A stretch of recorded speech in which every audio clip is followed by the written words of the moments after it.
Hi friends, तर चला आज आपण बनवणार आहोत मसाला सोयाबीन. तर बघा, त्यासाठी आपल्याला मसाला पाहून घेऊया. बघा, 2-3 चमचे मी पांढरे तीळ घेतलेले आहे. त्याचबरोबर कांदा, लसूण, कोथिंबीर, टोमॅटो. तर सर्वात पहिले आपण तीळ भाजून घेऊया. हे तीळ बारीक गॅसवरती खमंग भाजून घ्यायचे आहेत.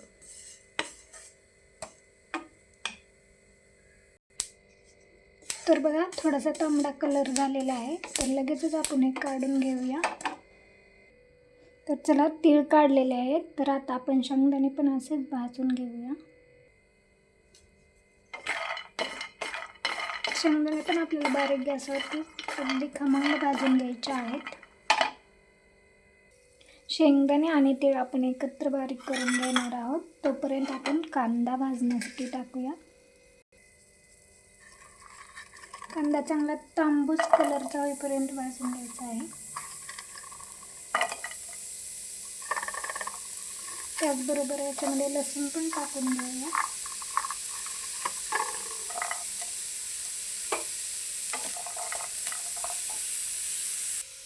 तर पाहू शकता, शेंगदाण्याचा आणि तिळाचा मस्त कूट झालेला आहे. कांदा भाजण्यासाठी थोडेसे तेल टाकून घेऊया. कांदा पटकन भाजला जातो. तर बघा, कांदा भाजत आलेला आहे. तर याच्यामध्ये थोडासा पुदिना आणि अद्रक टाकून घेऊया. त्याचबरोबर चिरलेले टोमॅटो आणि थोडी कोथिंबीर.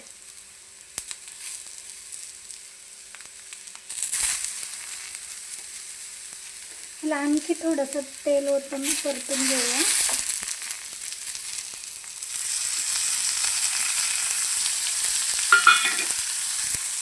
चला, तर मग हा मसाला खमंग भाजलेला आहे. तर गार झाल्यानंतर आपण मिक्सरमधून काढून घेऊया. चला, तर मग हा मसाला थंड झालेला आहे. तर एका मिक्सरच्या भांड्यामध्ये आपण काढून घेऊया. चला, तर मग याच पॅनमध्ये भिजवलेला सोयाबीन आपण फ्राय करून घेऊया. थोडंसं नमक आणि हळद टाकून.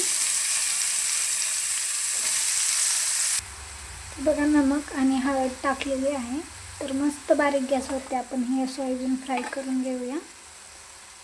आणि हे फ्राय होईपर्यंत आपला मसाला बारीक करून घेऊया.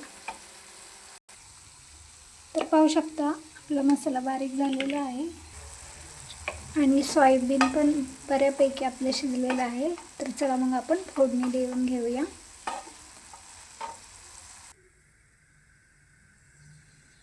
तर बघा, 2 चमचे तेल ओतलेलं आहे. तर त्याच्यामध्ये जिरे मोहरी टाकून घेऊया. त्यानंतर बारीक चिरलेली कोथिंबीर आणि टोमॅटो हे पण मस्त फ्राय करून घेऊया बारीक गॅसवरती.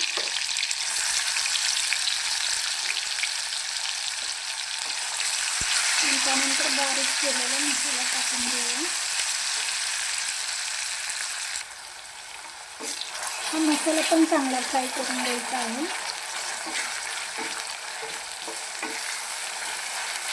1-2 मिनिटं अशीच परतू देऊया. बघा, मसाला छान परतलेला आहे. तर याच्यामध्ये काळा मसाला टाकून घेऊया आणि थोडीशी धना पावडर.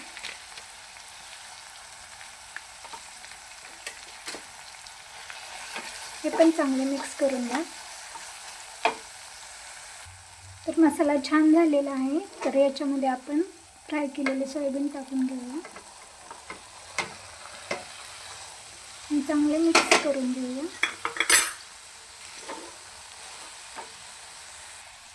तर चला, मग याच्यामध्ये तीळ आणि शेंगदाणे बारीक केलेले टाकून घेऊया. 5 मिनिटं बारीक गॅसवरती आपण झाकून ठेवूया. तर बघा, भाजी झालेली आहे. तुम्हाला आवडत असेल तर तुम्ही अशीही खाऊ शकता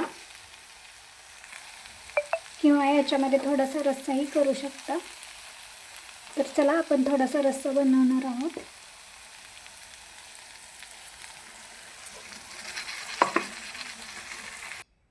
थोडंसं नमक टाकून घेऊया. अगदी 2 मिनिटं झाकून ठेवूया. तर बघा फायनली आपली सोयाबीनची रेसिपी तयार आहे. ही रेसिपी एकदा नक्की ट्राय करा आणि चॅनलला लाईक शेअर सबस्क्राईब करायला विसरू नका. थँक्यू. खूप छान होते ही सोयाबीनची भाजी.